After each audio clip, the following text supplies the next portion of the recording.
জানিয়ে দিব এই মুহূর্তে পাওয়া সর্বশেষ বাংলা সংবাদ। শুরুতেই শিরোনাম। আর কোনো তালবাহানা নয়, ডিসেম্বরের মধ্যেই নির্বাচন দিতে হবে, খোকনের হুঁশিয়ারি। জানাবো সরকারের উপর অব্যাহত চাপ জাতি ভালোভাবে দেখছে না, চরমনাই পীরের মন্তব্য। এদিকে অস্থির পরিস্থিতি চলছে, বেরিয়ে আসতে হবে ডক্টর আব্দুল মঈন খান। পরে জানিয়ে দেব নির্বাচনী রোডম্যাপের জন্য যারা হতাশ তারা সন্ত্রাস চাঁদাবাজে হতাশ নয়। এবং সর্বশেষ জানাবো কি সিদ্ধান্ত নিলেন জাতিকে জানান রাশেদ খানের মন্তব্য। শুনছিলেন সংবাদ শিরোনাম, এবারে বিস্তারিত। তবে তার আগে প্রতিদিনের আপডেট বাংলা সংবাদ সবার আগে পেতে ভিডিওটিতে একটি লাইক দিয়ে চ্যানেলটি সাবস্ক্রাইব করার অনুরোধ রইল। আর কোনো তালবাহানা নয়, ডিসেম্বরের মধ্যেই নির্বাচন দিতে হবে, খোকনের মন্তব্য। বিএনপি যুগ্ম মহাসচিব ও নরসিংদী জেলা বিএনপির সভাপতি খায়রুল কবির খোকন বলেছেন, নির্বাচন এখন সাধারণ মানুষ তথা সর্বস্তরের মানুষের দাবি। এ নির্বাচনের জন্যই এত লড়াই, এত সংগ্রাম, মামলা, হামলা, গুমখুন। তাই এখন সময় এসেছে এটি আদায় করার। অন্তর্বর্তীকালীন সরকারের নির্বাচন নিয়ে আর কোনো তালবাহানা চলবে না, ডিসেম্বরের মধ্যেই নির্বাচন দিতে হবে। মঙ্গলবার নরসিংদী জেলা বিএনপির কার্যালয়ে শহীদ প্রেসিডেন্ট জিয়াউর রহমান বীরুত্তম এর ৪৪তম শাহাদাত বার্ষিকী উদযাপনের প্রস্তুতিমূলক সভায় প্রধান অতিথি হিসাবে উপস্থিত থেকে এসব কথা বলেন তিনি। খায়রুল কবির খোকন বলেন, আওয়ামী দুঃশাসনের ১৬ বছরে শহীদ রাষ্ট্রপতি জিয়াউর রহমানের শাহাদাত বার্ষিকী, জন্মবার্ষিকী আমরা স্বাধীনভাবে পালন করতে পারিনি। জাতীয় ও সাংগঠনিক কোনো ধরনের কর্মসূচি পালন করতে পারিনি। এবার আর কোনো ধরনের বাধা নেই। তিনি বলেন, আমরা স্বতঃস্ফূর্তভাবে আমাদের নেতা মহান স্বাধীনতার ঘোষক শহীদ প্রেসিডেন্ট জিয়াউর রহমানের শাহাদাত বার্ষিকী পালন করব। সবার সাধ্য মতো আমরা এই অনুষ্ঠানে অংশগ্রহণ করব। তবে আমাদের খেয়াল রাখতে হবে কারো উপর যেন কোনো কিছু চাপিয়ে দেওয়া না হয়। কোনো ধরনের অসঙ্গতি যদি লক্ষ্য করা যায় তবে আমরা সাংগঠনিকভাবে ব্যবস্থা নিতে বাধ্য। নরসিংদী সদর ও শহর বিএনপির যৌথ আয়োজনে সদর উপজেলা বিএনপি সভাপতি আবু সালে চৌধুরী সভাপতিতে এ সময় উপস্থিত ছিলেন শহর বিএনপি সভাপতি গোলাম কামাল, মাধবদী পৌরসভা বিএনপি সভাপতি আমানুল্লাহ আমান, সদর উপজেলা বিএনপি সাধারণ সম্পাদক ইকবাল হোসেন। সরকারের উপর অব্যাহত চাপ জাতি ভালোভাবে দেখছে না, চরমনাই পীরের মন্তব্য। দেশে একটা দল কেবলই নির্বাচন করছে, যারা নির্বাচনে জিকির তুলেছে তাদের অতীত আমরা জানি। প্রধান উপদেষ্টার ঘোষিত সময়সীমা আর বিএনপির দাবি করা সময়সীমার মাঝে পার্থক্য মাত্র ৬ মাস। এই ৬ মাসের জন্য অন্তর্বর্তী সরকারের উপর চাপ প্রয়োগ করাকে জাতি ভালোভাবে দেখছে না বলে মন্তব্য করেছেন ইসলামী আন্দোলন বাংলাদেশের আমির মুফতি সৈয়দ মোহাম্মদ রেজাউল করিম চরমনাই পীর। ঠাকুরগাঁয়ে এক জনসমাবেশে প্রধান অতিথির বক্তব্যে চরমনাই পীর একথা বলেন। পরে দলটির পক্ষ থেকে পাঠানো এক প্রেস ব্রিফিংয়ে এ তথ্য জানানো হয়। চরমনাই পীর বলেন, সাম্য, মানবিক মর্যাদা ও সামাজিক ন্যায় বিচার প্রতিষ্ঠার লক্ষ্যে লাখো মানুষের আত্মত্যাগে অর্জিত স্বাধীনতার পর ৫৪ বছর অতিক্রান্ত হয়েছে, কিন্তু আমরা সাম্য, মানবিক মর্যাদা ও ন্যায় বিচার পাইনি, বরং বাংলাদেশকে বিশ্বের সেরা দুর্নীতিবাজ রাষ্ট্র হিসাবে প্রতিষ্ঠিত করেছে বিগত সরকারগুলো। সৈয়দ মোহাম্মদ রেজাউল করিম আরো বলেন, বিগত বছরগুলোতে রাজনৈতিক হানাহানিতে লাখো মায়ের বুক খালি হয়েছে, জনমানুষের নিরাপত্তা বিঘ্নিত হয়েছে, হাজার কোটি টাকা পাচার হয়েছে।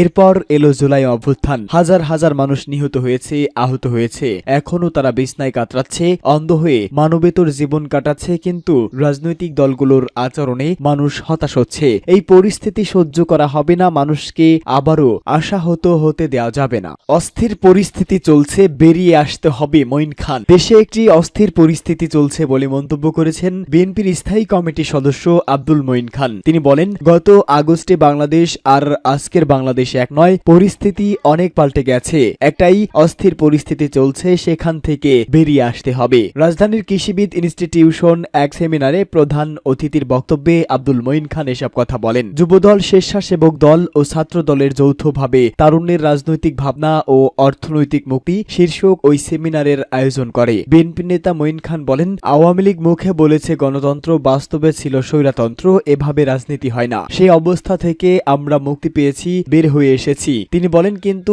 আমরা নতুন আরেকটি ফাঁদে না পড়ি। গত আগস্টে বাংলাদেশ আর আজকের বাংলাদেশ এক নয়, পরিস্থিতি অনেক পাল্টে গেছে, একটি অস্থির পরিস্থিতি চলছে, সেখান থেকে বেরিয়ে আসতে হবে। তিনি আরো বলেন, আগে সংস্কার করব, তারপর বিচার করব, তারপর নির্বাচন করব, এসব বলে আসলে সময় ক্ষেপণ করা হচ্ছে। তরুণদের উদ্দেশ্যে মঈন খান বলেন, তরুণদের প্রতিনিধি দেশ পরিচালনা করবে এটা তো দাবি করার কোনো প্রয়োজন নেই। তিনি বলেন, প্রকৃতির নিয়মে আমরা চলে যাব এবং সেখানে তরুণেরাই আসবে, তারা দেশ পরিচালনা করবে। জোর করে কোটা দিয়ে এটা হবে না। আর কোটা দিয়েই যদি এবার আবার নতুন করে কিছু একটা হয় তাহলে কোটা আন্দোলন কেন হয়েছে? মঈন খান বলেন, আমরা বিএনপি ও ব্যক্তিগতভাবে এই শহীদদের শ্রদ্ধা করি এবং আহতদের সুচিকিৎসা কামনা করি। আমরা বলতে চাই, বিএনপি যদি রাষ্ট্র ক্ষমতায় যেতে পারে, এখন আমরা কথা দিচ্ছি প্রতিটি শহীদ পরিবার ও আহত ব্যক্তিদের আর্থিকভাবে সহায়তা করা হবে। নির্বাচনী রোডম্যাপের জন্য যারা হতাশ তারা সন্ত্রাস চাঁদাবাজে হতাশ নয়। বাংলাদেশ জামায়াত ইসলামীর কেন্দ্রীয় কর্ম পরিষদের সদস্য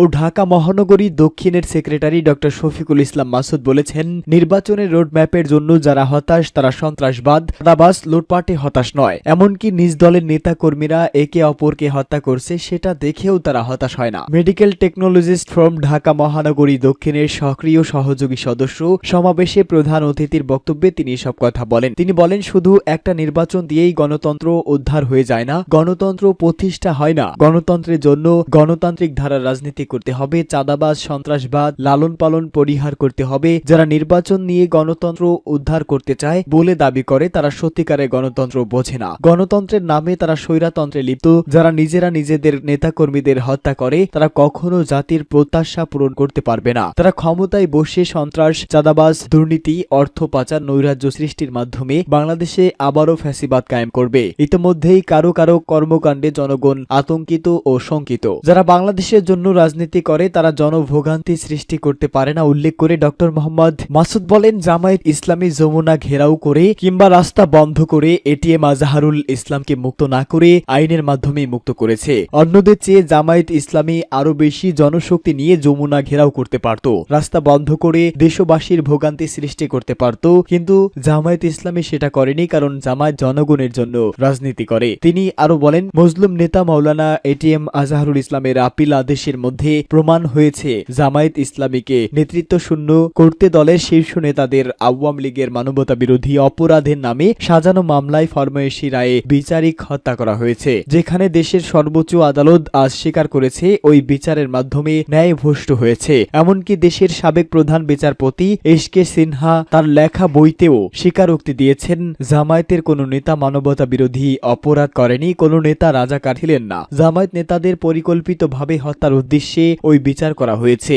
কি সিদ্ধান্ত নিলেন জাতিকে জানান, রাশেদ খান মেনেন। অন্তর্বর্তী সরকারের প্রধান উপদেষ্টার উদ্দেশ্যে গণ অধিকার পরিষদের সাধারণ সম্পাদক মোহাম্মদ রাশেদ খান বলেছে, জাতীয় সংলাপ যেন চা নাস্তার মধ্যে সীমাবদ্ধ না থাকে। রাজনৈতিক দলগুলোর সঙ্গে আলোচনার ভিত্তিতে কি সিদ্ধান্ত নিলেন সেটি জাতিকে জানান, নতুবা এই সংলাপ ব্যর্থ হিসাবে বিবেচিত হবে। তিনি বলেন, বিচার সংস্কার ও নির্বাচনের রোডম্যাপ প্রকাশ করা নিয়ে এত গড়িমসি কেন? জাতিকে অন্ধকারে রেখে মিষ্টি মিষ্টি কথা বলে সংস্কার করা যায় না। সংস্কারের জন্য স্বচ্ছতা ও পরিকল্পনা লাগে। 10 মাসে কি সংস্কার করেছেন? সেগুনবাগিচায় ঢাকা রিপোর্টার্স ইউনিটে বাংলাদেশ পেশাজীবী অধিকার পরিষদের উদ্যোগে জুলাইয়ের আকাঙ্ক্ষা সংস্কার ও বাস্তবতা নিয়ে পেশাজীবীদের ভাবনা শীর্ষক আলোচনায় প্রধান অতিথির বক্তব্যে তিনি এসব কথা বলেন। রাশেদ খান বলেন, উপদেষ্টা পরিষদে প্রধান উপদেষ্টা ছাড়া বাকিদের পারফরম্যান্স তো দেখি না। এই অযোগ্য উপদেষ্টা পরিষদ দিয়ে টিম জেতা যাবে না। প্রধান উপদেষ্টা মাঝে মধ্যে 4 বা 6 মারছেন, জাতির মধ্যে এতে কোনো উন্মাদনা তৈরি হচ্ছে, কিন্তু দেখলাম তো বাকিদের 10 মাসের ব্যর্থতা। এভাবে বিচার সংস্কার ও নির্বাচন কোনোটাই সঠিকভাবে হবে না। সঠিকভাবে সবকিছু করার জন্য উপদেষ্টা পরিষদের সংস্কার জরুরি, কিন্তু সেদিকে মনোযোগ নেই। সরকার বিদেশিদের তাবেদারি করতে করিডর বন্দর দেওয়ার খেলায় মেতেছে। তিনি আরো বলেন, সরকারকে বলবো যতটুকু বাস্তবায়ন করতে পারবেন ততটুকু স্বপ্ন দেখান। আবার বিনিয়োগ আসবে, রোহিঙ্গা ফেরত যাবে, শত শত কথার ফুলঝুরি অতিরিক্ত স্বপ্ন দেখিয়ে সেটি বাস্তবায়ন করতে না পারলে পরে জাতি হতাশ হবে। আমরা কেউ বলিনি যে সংস্কার ও বিচার ছাড়া নির্বাচন দিয়ে দেন, তবে একটার সঙ্গে আরেকটা মুখোমুখি করবেন না।